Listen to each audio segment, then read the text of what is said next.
Très bon réveil à vous tous sur RMC, il est 6h14. Juif vous êtes. Juif vous avez l'air. Faut mettre l'adjectif à la fin, pas au début. Was? On dit pas juif vous avez l'air, mais vous avez l'air juif. Si je vous dis con vous avez l'air, c'est pas français. C'est juste, mais c'est pas français. C'est juste, mais c'est pas français. C'est dans l'As des As, 1982. Jean-Paul Belmondo, qui s'est donc éteint hier à 88 ans. Il est parti tranquillement. Voilà ce que nous disait hier son avocat. Il y aura un hommage, explique le ministère de la Culture. On en saura plus d'ailleurs dans les prochains jours. Mais cet hommage, il est déjà là. Il est déjà là sur les antennes. Il est déjà là sur RMC, bien sûr. Belmondo, c'est 80 films, du théâtre, des polars, des films d'aventure, une carrière hors norme qui laisse des souvenirs à tout le monde. À Paris, sa ville, les riverains de son quartier ont rendu hommage à Bébel hier. C'était au micro de Romain Poiseau et de Romain Cluzel. 2 vendredis par mois, Jean-Paul Belmondo s'installait discrètement à l'abri d'une petite haie à la table d'une brasserie parisienne. Ici, ça, c'est sa table. Il avait sa spécialité qu'il est bien aimé nous faire. C'était un tartare les retours. C'est devenu le steak Jean-Paul Belmondo. Alors Georges, mon steak. Et avec un tartare à cheval Jean-Paul Belmondo, le contact est passé tout de suite avec Christiane, la patronne du restaurant. La mayonnaise a pris tout de suite. C'était une grande simplicité. C'était un amour de bonhomme. La carrure, la banane, la gouaille intacte, même s'il avait une diction un petit peu ralentie, mais il me parlait de tout. Et puis surtout, à table, ça parlait de cinéma et de cinéma.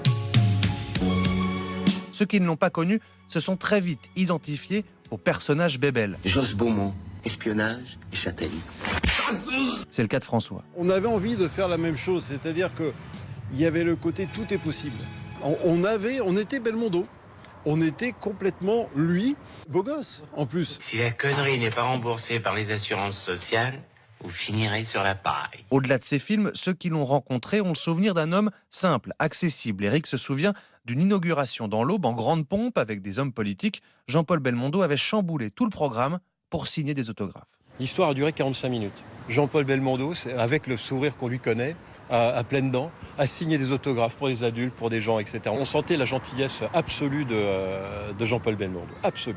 Il était amoindri à la fin, il parlait moins vite, mais c'était toujours notre bébel à nous, quoi. Voilà, notre bébel. Si vous n'aimez pas la mer, Notre Bébel, qui il y a 3 ans, si vous n'aimez pas la montagne, espérait jouer dans un nouveau film, si vous n'aimez pas la ville, L'As des As, infatigable, jusqu'à bout de souffle. allez vous faire foutre.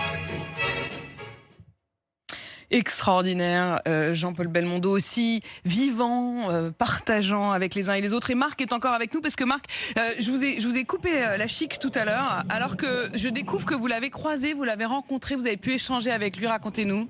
Oui, c'était à l'occasion d'une visite que j'avais fait avec des amis au musée qui est dédié à son père. Oui. Et en fait, donc je l'ai croisé à ce moment-là et je crois que je lui ai fait un compliment auquel il s'attendait pas parce qu'on était en train de regarder les sculptures et je disais avec des amis, c'est magnifique.